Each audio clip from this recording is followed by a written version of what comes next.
জুলাই আন্দোলনে প্রথম শহীদ আবু সাইদ হত্যায় ৩০ আসামির বিচার শুরুর আদেশ দিল আন্তর্জাতিক অপরাধ ট্রাইব্যুনাল। বিচারপতি মোহাম্মদ নজরুল ইসলাম চৌধুরীর নেতৃত্বে ৩ সদস্যের আন্তর্জাতিক অপরাধ ট্রাইব্যুনাল ২ আদেশ দেন। গত ২৯ জুলাই মামলার সব পক্ষের শুনানি শেষ হয়। পরে ৩০ জুলাই ৩০ আসামির বিরুদ্ধে অভিযোগ গঠনের আদেশের জন্য আজকে দিন ধার্য করে ট্রাইব্যুনাল। আদালতের রাষ্ট্রপক্ষকে শুনানি করেন chief prosecutor Mohammad Tajul Islam, prosecutor Gazi MH Tamim, Mizanur ইসলাম, মইনুল করিম এবং আব্দুস সত্তার পালোয়ান। এছাড়া পলাতক আসামিদের পক্ষে শুনানি করেন সরকারি খরচে নিয়োগ পাওয়া ৪ আইনজীবী।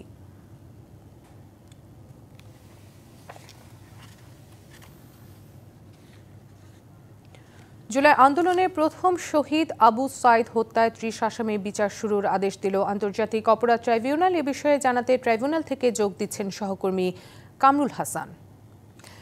কামরুল, আবু সাইদ হত্যার বিচার শুরুর আদেশ নিয়ে বিস্তারিত আমাদেরকে জানাবেন।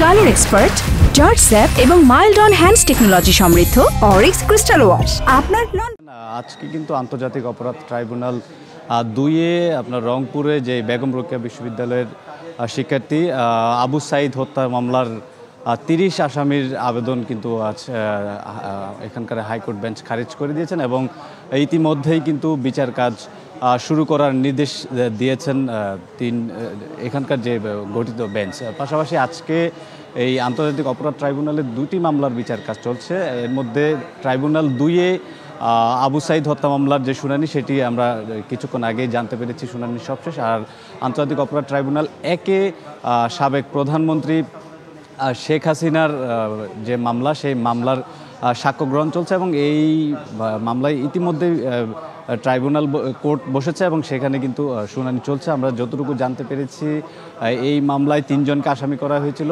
সাবেক প্রধানমন্ত্রী শেখ হাসিনা, সাবেক স্বরাষ্ট্রমন্ত্রী আসাদুজ্জামান খান কামাল এবং পুলিশের সাবেক আইজিপি চৌধুরী আবদুল্লাহ আল মামুন।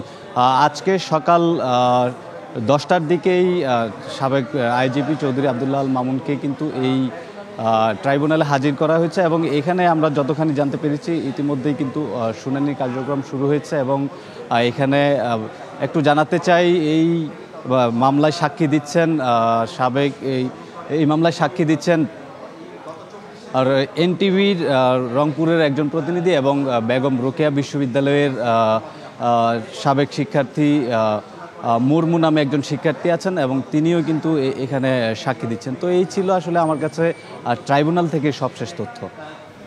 জি কামরুল, ধন্যবাদ জানাচ্ছি আপনাকে।